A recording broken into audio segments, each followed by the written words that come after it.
E agora você que nos assiste pelo YouTube e Facebook terá mais meia hora de debate no Jornal da Cultura com plateia.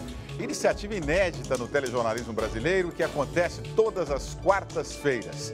Quem nos acompanha pelo Twitter, pela hashtag Jornal da Cultura, também pode interagir com os nossos comentaristas e fazer as perguntas. Continuou na bancada o conselheiro do Tribunal de Contas do Estado de São Paulo, Dimas Ramalho, e o filósofo Luiz Felipe Pondé. O tema de discussão desta quarta-feira, votado pelos internautas no Facebook, é sobre as eleições 2018. Quem chegará na frente? A corrida eleitoral ganha em velocidade há menos de um ano para a escolha do novo presidente da República. Mas é uma corrida de obstáculos e vários nomes que estavam na ponta da língua do eleitor já jogaram a toalha. Eu não vou ser político nunca. Eu não sou político. Eu não anunciei nenhuma pré-candidatura até agora. Apontados como novos na política, o apresentador Luciano Huck e o prefeito de São Paulo, João Dória, se afastam de uma possível candidatura à presidência. Mas há outros rostos não tão comuns no mundo político que tentam conquistar espaço. Rostos tradicionais ganham força. E a polarização direita-esquerda também marca presença. Luiz Inácio Lula da Silva. Bolsonaro. Mas um desejo da população é cada vez mais presente.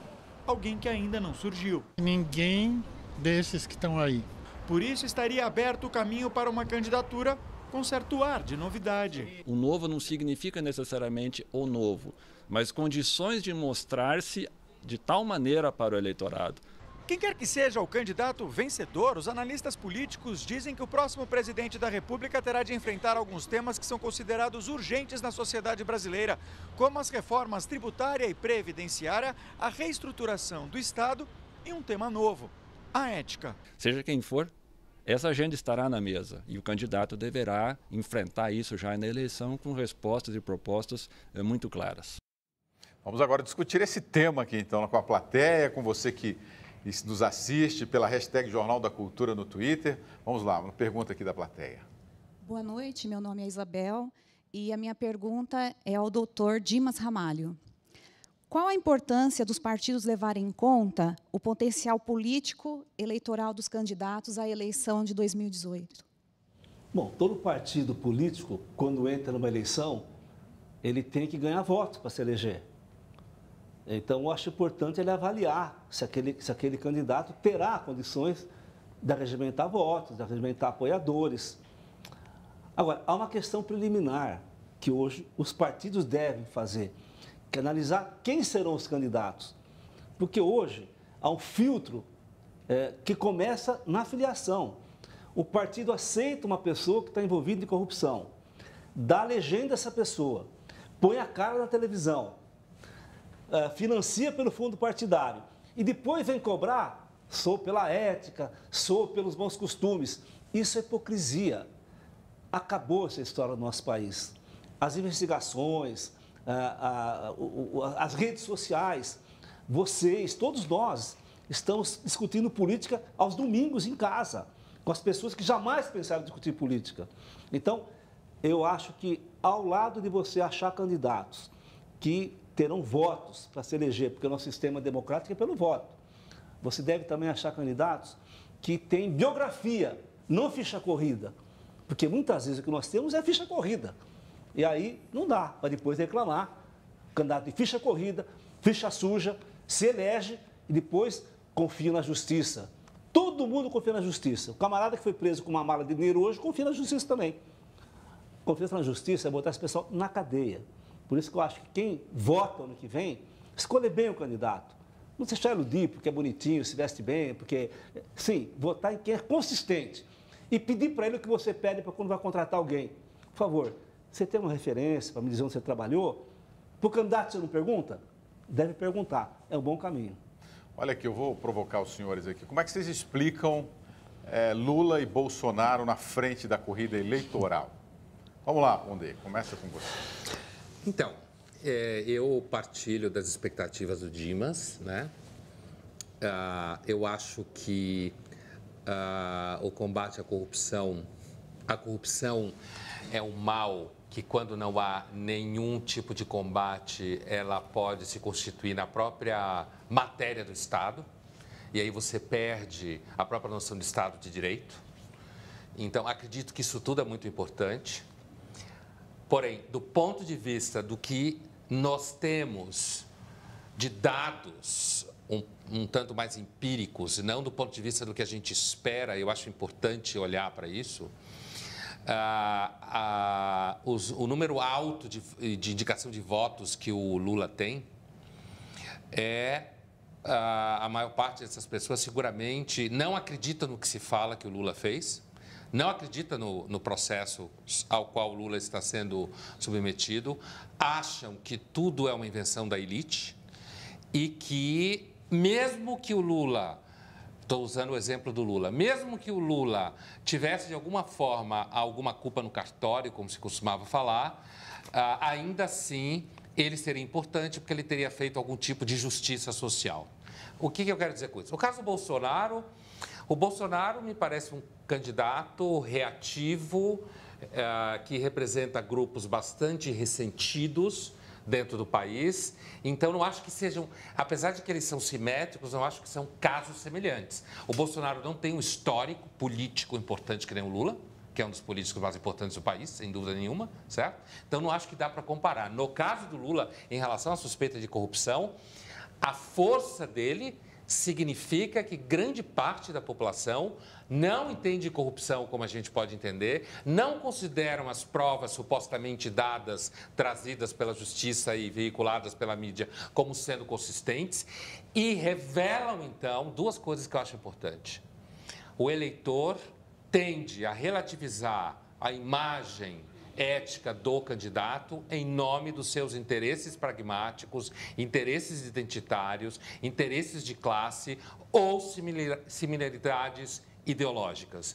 E mais uma coisa, a experiência que a gente teve na Itália, eu falo isso no sentido de chamar atenção, porque assim, isso talvez ajude a que a gente preste atenção, chegar lá em 18 e olhar para a tua pergunta, quer dizer, por que tanta gente continua dizendo que vai votar no Lula? Porque acha que tudo que se fala do Lula não é verdade. Talvez não seja mesmo, né? E por isso, portanto, a ideia do que é corrupção é seletiva. A percepção da corrupção. Claro, você pode pegar casos nem um pouco importantes para um candidato X pequeno, aí tudo bem. Mas quando você aumenta no panteão, quando o candidato é um candidato mais importante, então começa a ver isso. E eu ia comparar com o caso da Itália, que a gente sabe, depois da Operação Mãos Limpas, o sistema político se reorganizou, se equilibrou e continuou produzindo resultados não muito bons. Então, e elegeu o Silvio Berlusconi. E levou o Berlusconi ao poder, que era um populista. Vamos lá, Dimas. Bom, tem o Lula e Bolsonaro porque eles representam setores da sociedade.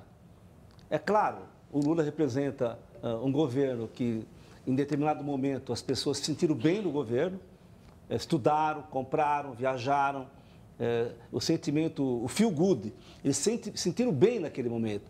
Evidente que depois todo mundo pagou uma conta pesada no governo Dilma, etc., que a história vai explicar. E do outro lado, o Bolsonaro reproduz, ele tem coragem de falar publicamente coisas sem ficar vermelho, coisas que muita gente no silêncio defendem.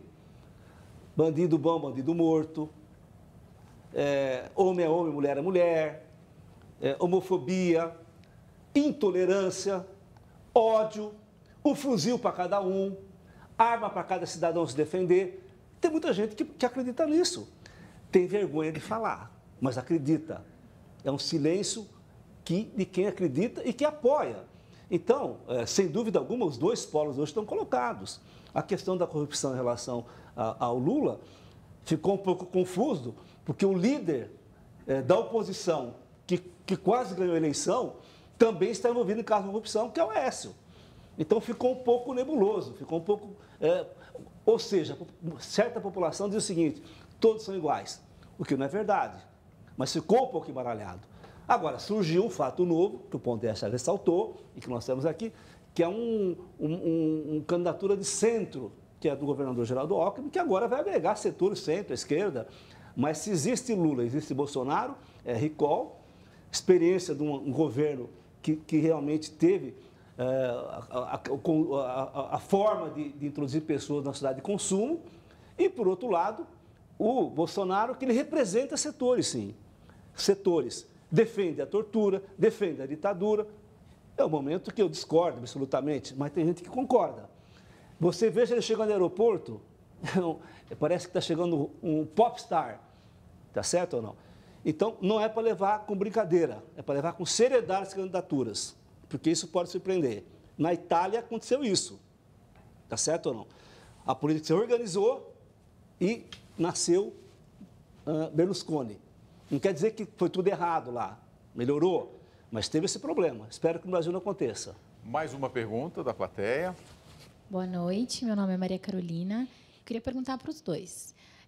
O que eles acham, quais devem ser os compromissos que esses candidatos agora de 2018 devem assumir? Não que eles precisam assumir, mas que eles devem assumir para estar na frente das eleições.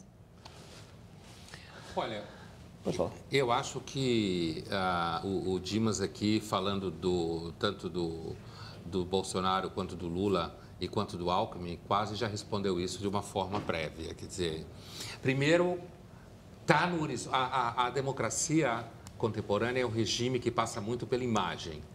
É tão política quanto mídia a democracia. Então, você tem imagem em jogo. Do ponto de vista da imagem, um candidato, ainda que você deva cobrar dele um histórico, está em jogo imagem e a gente lida muito com imagem. Então, a imagem dele, me parece, deve estar associada a alguém que não está próximo de corrupção, excessivamente, na sua história política, certo? Deve ser alguém que traga a sensação para as pessoas de que o Brasil vai melhorar economicamente, então que tenha soluções, e aí já começa o problema do debate político. As pessoas têm expectativas para a política que são expectativas de solução simples. Não há solução simples. O sujeito que venha ganhar a eleição em 2018 não vai fazer o Brasil ficar ótimo de um dia para o outro. Não vai resolver a crise econômica na qual a gente está inserido. Mas eu acho que em termos de plataforma tem o combate à corrupção. Vocês vão ver como eu vou soar político. Ó. Combate à corrupção, melhoria de condições materiais de vida da população brasileira, segurança. Segurança. Reforma trabalhista, discussão da reforma trabalhista, reforma previdenciária, segurança pública, que é um tema, isso eu me referi a ressentimento, quando o Dimas falou de armas e não sei o quê, quer dizer, as pessoas sentem claramente, e essas pessoas estão querendo votar no Bolsonaro, que a pessoa comum, normal, do dia a dia, ela não é contemplada pelo Estado. E são essas pessoas que estão começando a aparecer. São elas que estão começando a indicar votos desse jeito. Mas eu acho que a plataforma política é basicamente essa. É segurança, economia e combate à corrupção. Isso é uma plataforma de marketing político. Eu diria que a primeira coisa que o candidato tem que fazer é falar a verdade. Falar a verdade. A população brasileira, nós, não suportamos mais mentira. Eu acho que a população não suporta mais mentira. O tititi, o nhenhenhen, o mimimi. Precisa parar com isso. Eu sempre cito o que meus avós falavam para mim, meus pais, porque as verdades mais importantes são sempre aquelas mesmas. O que nossos avós falavam? Cuida do teu irmão mais novo. Quer dizer, o que é dos outros, o que é teu é teu. Fala a verdade. É isso. Quer dizer, quando alguém pergunta para mim o que fazer, eu respondo. O que é certo, o que é errado, é errado. Mas como é que eu sei? Você sabe o que é certo, o que é errado, é errado. As pessoas sabem. O secretário lá de São Sebastião, que tinha 500 mil na mala na casa dele hoje, ele também sabia que era errado ter dinheiro na mala, mas ele achou que ninguém ia achar na casa dele. Então, eu não acho que a quantia de dinheiro que faz o ladrão, nem a ocasião. É o caráter que faz o ladrão. E ele não tem caráter. Segundo, segurança pública. O mundo real está acontecendo no Rio de Janeiro hoje. Escolas fechadas, população apavorada. E o pessoal discutindo se é presidencialismo ou semipresidencialismo. O mundo real é a segurança pública nossa. Como se aqui da cultura, vão para nossas casas preocupados nos faróis de São Paulo. Terceiro ponto, o combate à corrupção. Não com discurso, um exemplo. O teu partido cometeu um erro, põe na comissão de ética, não passa a mão, não protege. Eu vim de uma instituição do Ministério Público. Eu fui deputado federal. Nunca passei a mão em ninguém, porque preservar a instituição é você punir quem errou. Aí você preserva a instituição. Então, segurança pública, combate à corrupção, nenhum passo atrás, sem abuso de autoridade, lei novas e, sobretudo, um compromisso inarredável com a democracia.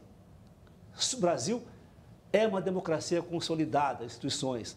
Isso é fundamental. Sem nenhuma inspiração de volta ao passado, ditadura, censura, isso não. Democracia, que é demorado, que é trabalhosa, mas é o único regime que vai levar a um bom porto. Olha aqui, ó, estão chegando várias mensagens, muitas mensagens. Eu pediria que os senhores fossem mais breves nas respostas. Eu sei que é difícil, mas vamos tentar. O Felipe Alti mandou aqui: as eleições são livres e diretas dentro das opções que se apresentam e no caso das majoritárias, o assunto não se encerra aí, mas isto tem que ser levado em consideração. O Rafael: os convidados acreditam que um dia o Brasil estará livre da corrupção? E eu já emendo uma outra pergunta. O Jorge Camacho: vocês continuam batendo na tecla para se votar direto, mas e o voto proporcional? Adianta votar sabendo que o Tiririca vai levar vários para dentro da política sem ter um voto sequer? Vai, Dimas, começa aí, Dimas. Eu vou começar dizendo o seguinte, eu acredito sim que o Brasil vai vencer a corrupção, claro que eu acredito. Se eu não acreditasse, eu não estaria aqui debatendo com estudante, com o pessoal do Instituto Nacional de Corrupção, convidados, com o Pondé. É claro que vamos caminhar para isso. Até porque se eu não acreditasse, se não acreditar, nós temos que ir para casa também. Pelo contrário, o Brasil melhorou muito já. Quem diria que nós teríamos grandes empresários, políticos importantes, metade dos políticos do Rio de Janeiro presos? Jamais. Isso sim é o fim da impunidade. Por outro lado, a questão proporcional é a democracia. A democracia partidária, representativa. O Tiririca teve os votos porque ele é o Tiririca. Se a pessoa entrou no partido dele e foi puxado, é o jogo proporcional. Até que se mude a questão, que se discuta distrital misto ou não, é uma questão que não impacta a realidade das pessoas hoje. Hoje as pessoas estão preocupadas mais em saber em que candidato a presidente da República vai votar, qual é a proposta que faz para o nosso país nesse momento, educação, que é uma coisa que pega profundamente a nossa vida. Então, acredito no fim da corrupção? Sim, acredito. No fim, não, né? Mas pelo menos a amenização, o controle, com instituições fortes e livres. E a questão do voto, claro, voto direto para deputado, é proporcional. E aí, se vai Tiririca, como foi, vai muitas pessoas boas. Eu fui deputado federal e conheço excelentes deputados que cumprem o meu papel. Eu só acrescentaria assim, veja, eu acredito que a gente pode melhorar a corrupção. Não acho que exista sociedade nenhuma zerada, mas você pode comparar certos países que praticamente não têm Estado de Direito, onde a corrupção é absolutamente endêmica, e tem países que têm menos corrupção. Logo, se conclui que é possível, sim, diminuir a corrupção, né? Além da discussão, digamos assim, dos próprios aparelhos do Estado que trabalham no sentido de reprimir a corrupção, eu acredito que a própria transparência produzida pelos processos de transporte de dinheiro, de transmissão de dinheiro, de depósito bancário, de negociação entre bancos internacionais, ou seja, os próprios rastros, certo? Eu vou dar um exemplo. Digamos que você entra numa joalheria amanhã e você vai comprar uma joia. E o vendedor fala para você que a joia custa, sei lá, 20 mil reais. E aí ele diz, olha, você pode pagar em 3 vezes o cheque, 5 vezes o cartão. Você vem e fala, não, eu vou pagar cash. O vendedor vai dizer, peraí, afinal de contas, por que esse sujeito está querendo esconder a operação? Ou ele está escondendo a operação do fisco, né, da Receita Federal, ou ele está escondendo a operação de alguém. Da esposa, pode ser. Está comprando joia para alguém errado, certo? E o que eu quero dizer com isso? Eu quero dizer que cada vez mais você tem processos de produção de transparências. Esses processos de produção de transparência tendem a diminuir a corrupção, como é apontado por todo especialista mundial em corrupção. Isso constrange a decisão discricionária do indivíduo. Ele não vai escolher a corrupção, porque isso vai ser transformado em processo transparente. Mais uma pergunta do estúdio. Oi, boa noite, meu nome é Daniel. Gostaria de saber dos dois, dentre os temas que vocês já pontuaram, qual vai ser o mais relevante que vai pautar a eleição de 2018? Qual que vai ser, Dimas? Bom, eu vou dizer o seguinte, todos serão. vocês viram que nós falamos e voltamos àquele velho tema: corrupção, segurança pública, educação, saúde. Nós estamos para discutir uma questão muito importante que chama-se previdência, que impacta a vida dos funcionários públicos do nosso país como um todo. Agora, a grande questão que vai ser discutida no ano que vem, do meu ponto de vista, ainda será a questão econômica. Por quê? Porque hoje, por incrível que pareça, o Brasil começou a reagir. Houve um pequeno superávit, o fim do ano está trazendo melhoria de emprego. É pequeno, é muito pequeno ainda, mas já não é mais como era no passado. Então, a grande questão que vai se dar ano que vem ainda são as grandes bandeiras: corrupção, emprego e uma questão que eu volto a repetir aqui: segurança pública. Se você perguntar para qualquer pessoa hoje, o que preocupa é a segurança pública, sim. Você dotar mecanismo para que haja uma prevenção. E aí volta naquela questão que eu falei anteriormente: não é dando fuzil para cada pessoa, não é liberar o estatuto de desarmamento. Ao contrário, quer dizer, você fazer com que quem cuida da segurança tenha política de seguranças públicas. Não só o PP, como foi no Rio, que tem que ocupar com a polícia, mas ocupar com o social, com o Estado presente. Tá certo ou não? Nessa novela que acabou na Globo dizia o quê? Dizia que a pessoa estava no morro, tá certo? E ele era importante, ele ficava bem, porque ele estava envolvido lá com os traficantes, então ele se sentia forte. E é uma realidade, muita gente criticou, mas acontece isso. Então, segurança, democracia, combate à corrupção e, sobretudo, é uma eleição em que as redes sociais existirão também. Haverá uma crítica, uma presença muito forte. Eu acho que é bom que esteja assim. Muito bem, a Michele PS aqui está falando Pondé 2018, viu, Pondé? Está te colocando na frente aí Pondé, um filósofo governando o Brasil. Não. O Renato Garcia aqui: quem vota no Lula acha que ele é inocente ou acha que ele cometeu crimes em nome do povo? A pergunta que eu fiz durante o jornal, que eu vou fazer agora: vocês acham que se a economia andar bem, ano que vem, o Temer é um possível candidato, é um candidato com possibilidades para levar a presidência da República? Olha, eu acho pouco provável que o Temer tenha essa intenção. Acho pouco provável. Não, já tem um estudo, eles estão estudando isso. Eu sei, ele mas mandou eu fazer uma continuo pesquisa, achando etc. pouco provável. Agora, isso está diretamente ligado ao que você perguntava antes e que o Dimas falava. Eu acredito que as eleições de 18, diferente das anteriores, ela será, antes de tudo, decidida por quem souber lidar melhor com as mídias sociais. E o problema das mídias sociais é que, até onde a gente sabe, que a gente sabe pouco, elas têm uma tendência a reproduzir opiniões superficiais, frases de efeito, diferenciação baseada em ódios ideológicos.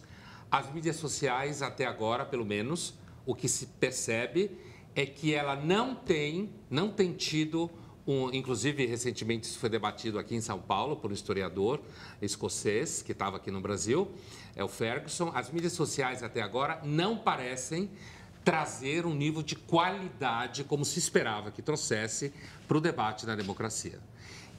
Mas, ao mesmo tempo, o que eu estou dizendo é o seguinte: eu acho que tem um pacote de questões, concordo totalmente com o Dimas, assim, o Brasil, algumas cidades como o Rio de Janeiro, está virando quase a quebra do contrato social. O que está acontecendo no Rio de Janeiro é a perda do contrato social que rege a sociedade, basicamente. Então, segurança, sem dúvida, mas eu acho que, tecnicamente falando, a economia vai continuar sendo a pauta interna do governo. Agora, do ponto de vista objetivo, me parece que quem conseguir trabalhar melhor as mídias sociais vai ganhar a eleição para presidente no Brasil. E a tua pergunta, se a economia melhorar e isso tiver associado à figura do Temer, ele pode sim ganhar a eleição. Porque o bolso é o órgão mais sensível do ser humano. E a Dilma caiu porque o bolso entrou em agonia. Isso é uma hipótese muito forte. Eu não acredito que o Temer venha se candidatar, porque existe toda uma série de constrangimentos associados à figura do Temer e ao governo dele. Grande parte do que ele está fazendo é porque ele é impopular e não tem futuro político. como presidente. Então, se ele trouxer à tona a possibilidade de ser presidente, eu não acredito que ele vai fazer isso. Mas se ele fizer e a economia tiver melhorado até lá de modo significativo, talvez a população, sim, dê adesão a uma candidatura como ele. Mas, repito, quem vai ganhar as eleições são as mídias sociais, provavelmente. Dimas. O presidente da República sempre é forte, né, pessoal? É sempre forte. Popularmente se diz, a pessoa que tem a caneta tem poder. É evidente que o presidente sempre era forte, porque ele controla ministério, controla verbas, ele controla o orçamento, ele controla a agenda econômica do país. Então, o apoio do presidente da República, se ele tiver um momento melhor do que tem, e tudo leva a crer, como o Pondé falou, que poderá chegar com as reformas aprovadas, uma certa popularidade, não um líder com o carisma que tinha outras lideranças, mas chegar no final do governo como o presidente da transição, que cuidou da democracia, que conseguiu aprovar algumas reformas, que condicionou o país às eleições livres e diretas. O presidente sempre tem influência nas eleições. Na consolidação do arco de alianças, vocês não se esqueçam que tem uma coisa que é muito importante, que é tempo de TV. E o presidente da República tem argumentos para poder trazer apoiamento, partidos, numa colisão partidária. Eu não acredito que o presidente da República, o presidente Michel, com quem eu fui deputado federal e conheço, ele seja candidato a presidente da República. Mas, de qualquer maneira, ele terá as condições, eu acredito sim, de interferir nas eleições, interferir democraticamente com o peso da presidência da República. Seja quem for o presidente, interfere, para o bem ou para o mal. Muito bem, mais um registro aqui, o Márcio Ramos. O Lula viciou a população no Bolsa Família, agora esses milhões têm medo de perder este benefício, por isso o Lula está na frente. O Marcos Paulo falaram em vários temas, menos a reforma tributária, que é hoje a mais importante para o país, e a Marta, político pensa no bolso, e a grande maioria que elege esses políticos também. Vamos a mais uma pergunta, a última pergunta. Muito boa noite, eu sou Ricardo Saara. Minha pergunta é direcionada ao conselheiro Dimas Ramalho. Eu gostaria de saber qual avaliação o senhor faz com relação ao papel de protagonismo que o Poder Judiciário pode assumir na próxima eleição. Notadamente porque a gente sabe que alguns candidatos aí estão sendo processados e até a data do pleito eleitoral podem vir a estar inelegíveis. Então, eu queria saber qual que é a avaliação que o senhor tem com relação a isso. Bom, o protagonismo do Poder Judiciário, do Ministério Público, no meu ponto de vista, deve estar restrito às suas atribuições legais. Eu entendo que o Poder Judiciário, os juízes, eu não vou nominar esse ou aquele, porque nós temos milhares de juízes no Brasil que cumprem um papel fundamental, assim como o Ministério Público, né? Mas o protagonismo mais importante que esses atores dariam nas eleições seriam levar as investigações até o fim e que os processos chegassem ao fim com punições. Está certo ou não? O que acontecerá, na realidade, é que, pelo Judiciário e Ministério Público, evidentemente, nós teremos candidaturas ou não, baseado na questão de quem tem condenação em segunda instância não pode se candidatar, há uma corrida para saber quem vai chegar lá em condições de elegibilidade. E aí pode tirar candidatos ou não. Nesse ponto, sem dúvida alguma, o Poder Judiciário vai cumprir um papel relevante nas eleições. Quanto à questão do candidato sair do Poder Judiciário, do Ministério Público, tudo bem, hoje não pode mais, mas se a pessoa quiser deixar a carreira e se candidatar, é uma possibilidade. Eu penso que um dos problemas que ocorreram na Itália foi isso.